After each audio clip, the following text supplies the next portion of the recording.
So one of the things people ask me, and up until now I haven't really given much of the game away, is how I do my pork scratchings. And here's how I do them, and it's usually something I welcome my guests to barbecue school with.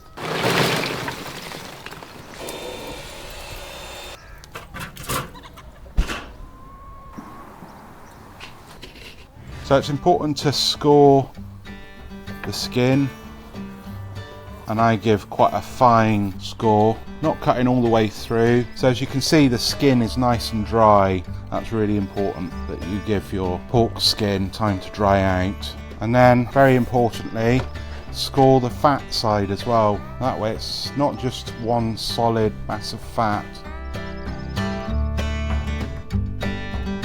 If you want a really dry pig skin like this, you can get it from your butcher or leave it out in your fridge overnight at least. You can salt it if you want overnight and then dry it off, because there'll be a pool of moisture on it that the salt's drawn out. But this is lovely and dry, so it's going to work really well for this.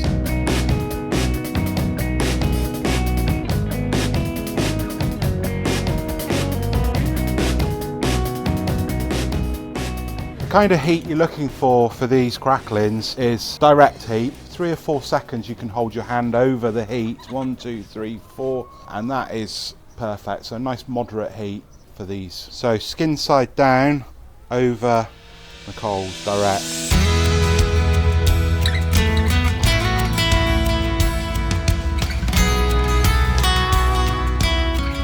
I'm going to add a chunk of cherry wood to give it a lovely smoky flavour.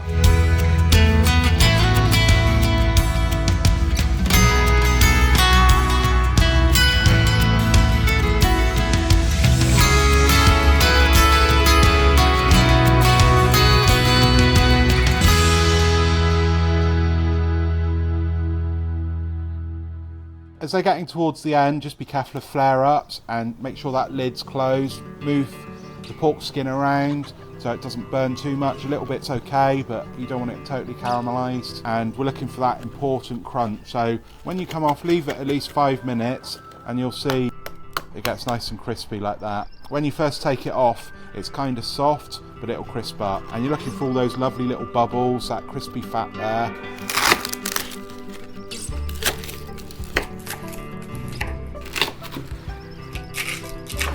Okay, so sprinkle some dry rub over it.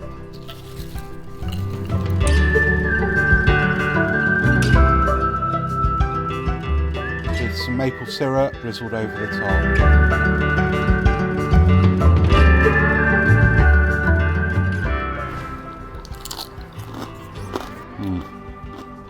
That is insane.